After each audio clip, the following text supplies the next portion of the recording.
Hello, my dear friends.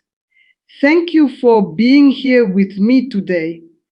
Thank you for clicking on this video, and thank you for giving me the chance to finally speak openly about a life I left behind.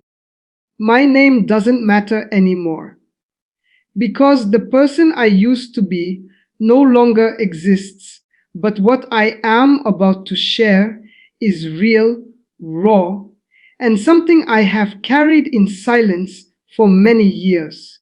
I was once deeply involved in witchcraft, not the fantasy version people joke about, but the kind that operates in secrecy, fear, and spiritual darkness. Today, I'm here to confess something that still sends chills through me, something that shocked even me while I was practicing. There was one thing, just one, that made it absolutely impossible for us to enter certain homes, no matter how powerful we believed ourselves to be.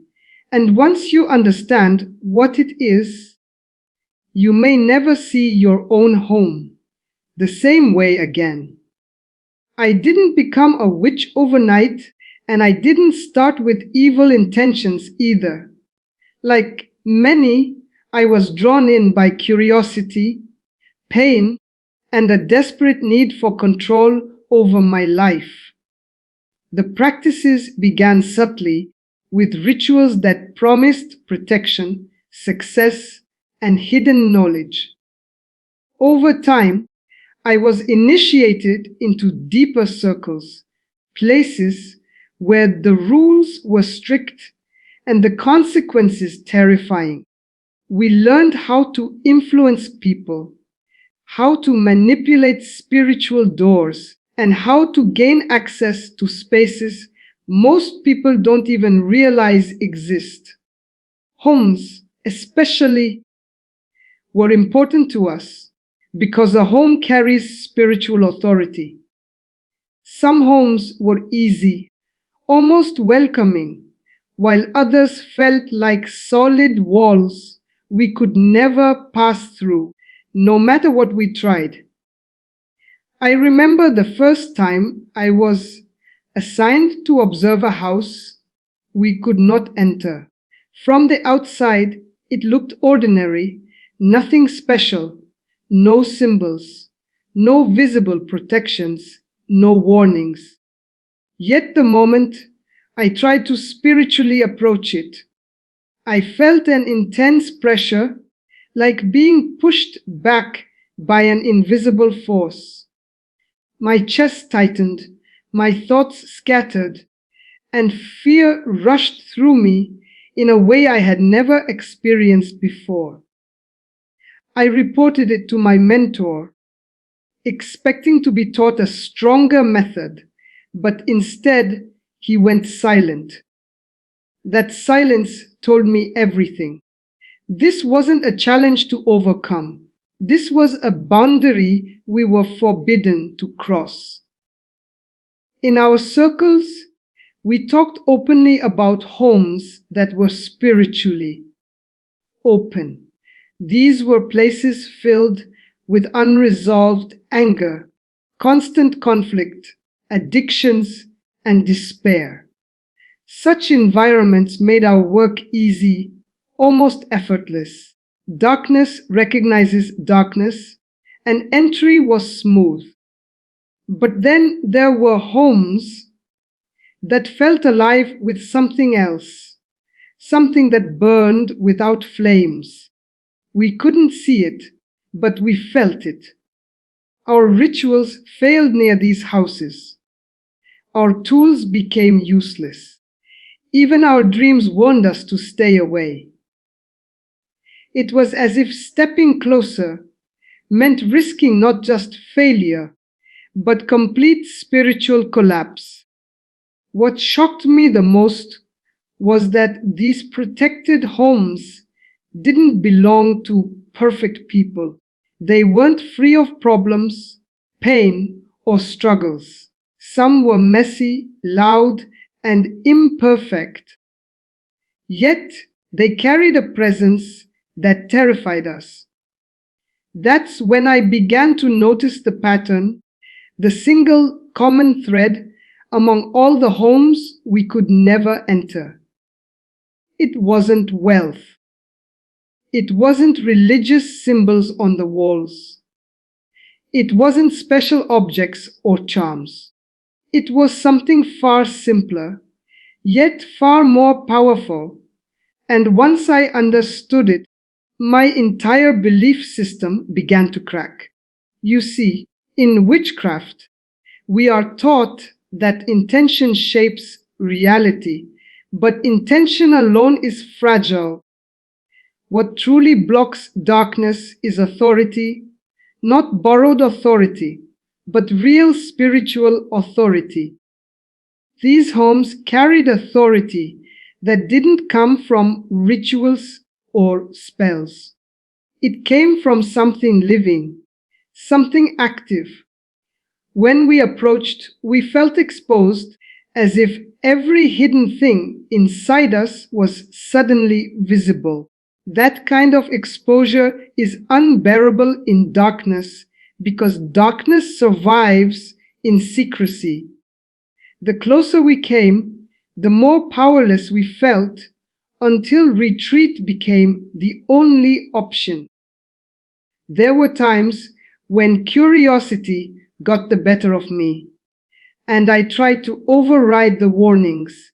I remember standing outside one such house late at night, performing a silent incantation, confident in my abilities.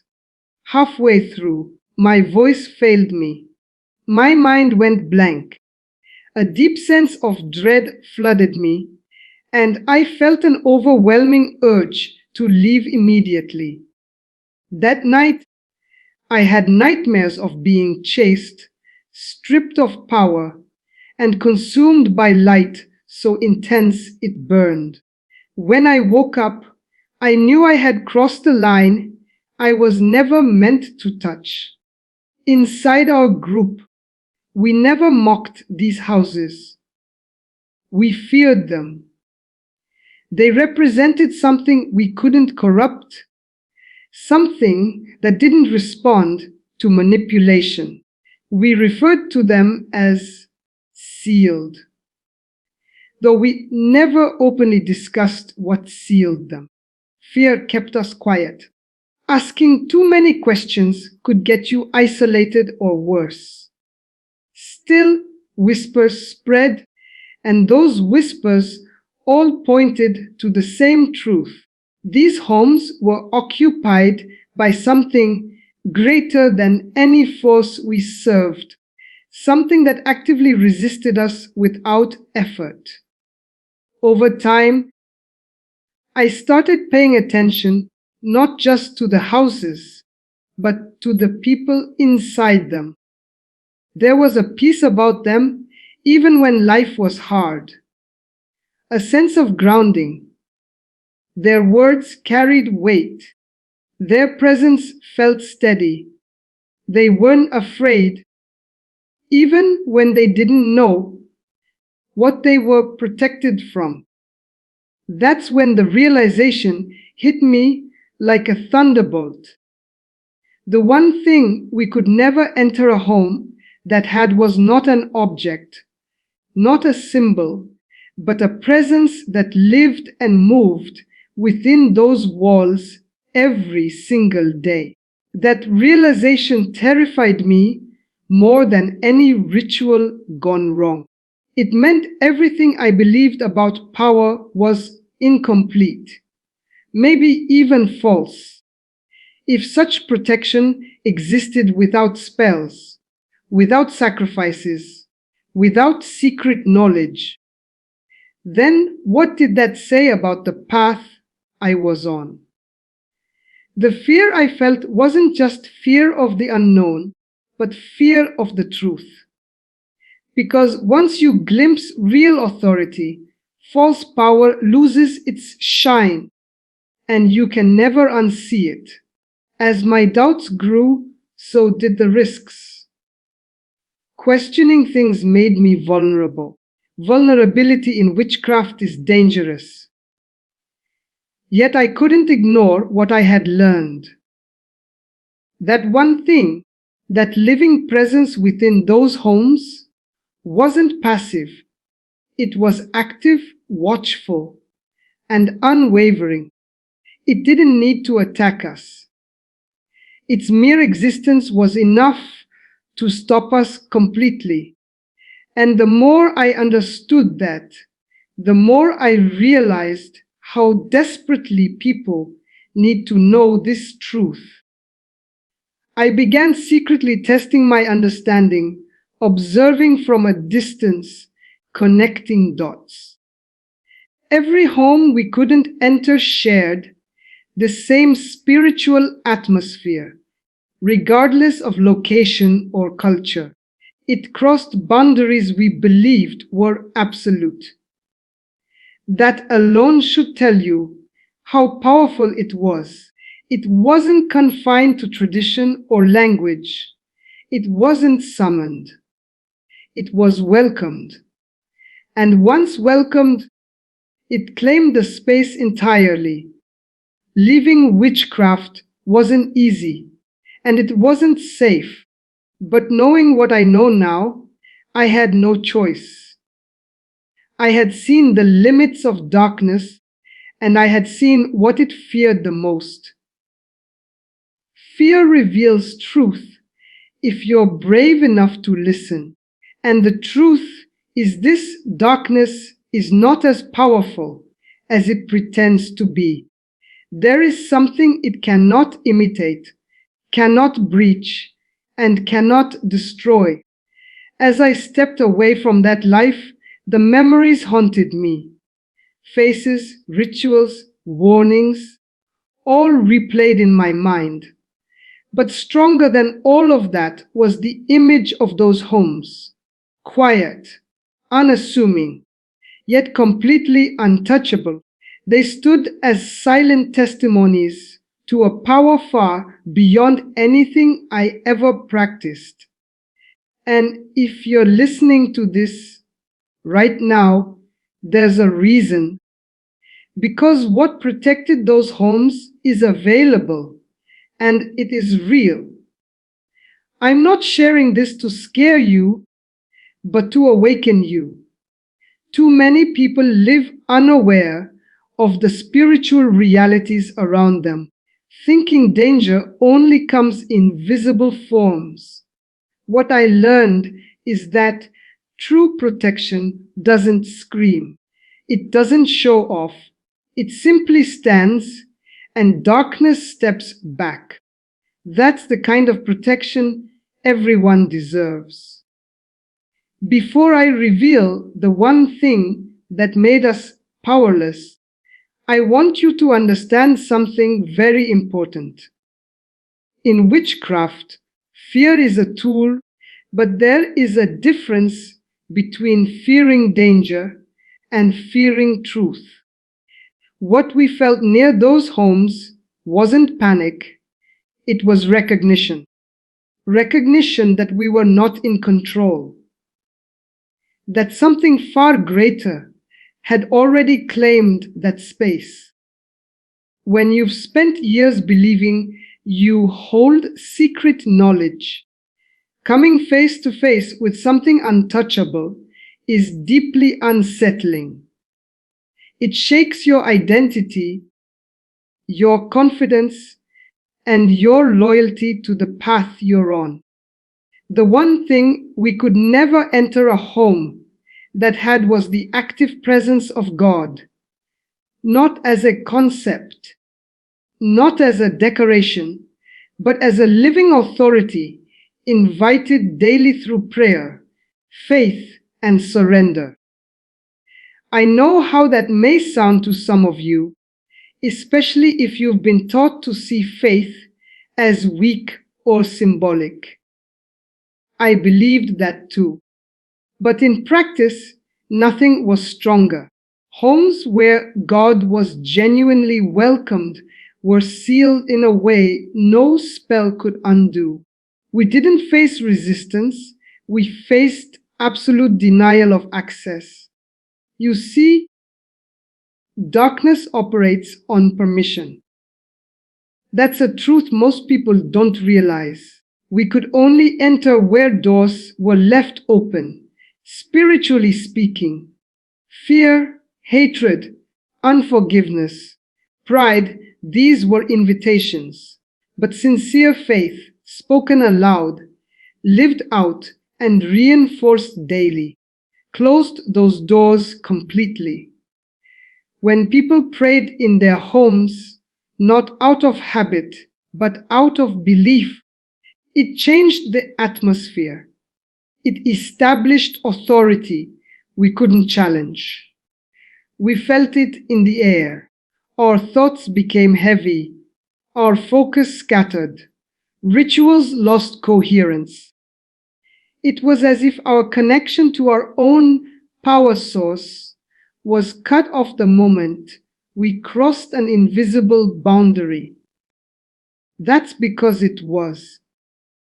Where God's presence was strong, our source could not function. Darkness cannot exist where light is actively present, and that is not poetry, it is spiritual law. Some of the most protected homes belong to people who didn't even realize how powerful their faith was. They prayed over their children. They spoke blessings over their rooms. They invited peace instead of chaos. Those simple acts built walls we could not penetrate. We were taught to look for symbols, but the real seal was authority, exercised through faith. That authority didn't come from knowledge, but from relationship. I remember once being told, never challenge a praying house. It wasn't a suggestion. It was a rule. Those who ignored it paid a price. Nightmares, mental breakdowns, loss of control. I saw strong practitioners unravel after trying to interfere with such homes. That alone should tell you everything. If darkness truly ruled, it wouldn't fear prayer. But it does, intensely. When I finally left witchcraft and began to understand faith from the other side, everything made sense. Prayer wasn't just words. It was alignment. It was permission given to light. It was authority established. And when that authority is present, darkness has no legal right to enter. That's why those homes were untouchable. Not because of perfection, but because of surrender. If you're wondering why I'm sharing this now, it's because people are searching for protection in all the wrong places. Charms, crystals, rituals, manifestations. I tried them all. None of them compared to the power of a home covered in genuine faith. Darkness knows the difference, even when humans don't. Your home is more than walls and furniture. It's a spiritual territory. What you allow in matters. What you speak matters. What you believe matters. I learned that from the side you're never supposed to hear from. And that knowledge cost me everything, but it also saved me. If you take anything from this confession, let it be this: you are not powerless. You never were. True protection doesn't come from controlling forces, but from submitting to the one force darkness cannot overcome. That is the truth we feared the most. Thank you for listening to my story, for staying until the end, and for being open to hearing something uncomfortable but real. If this message reached you, it was not by accident. Stay aware, stay protected, and never underestimate the power of faith inside your home.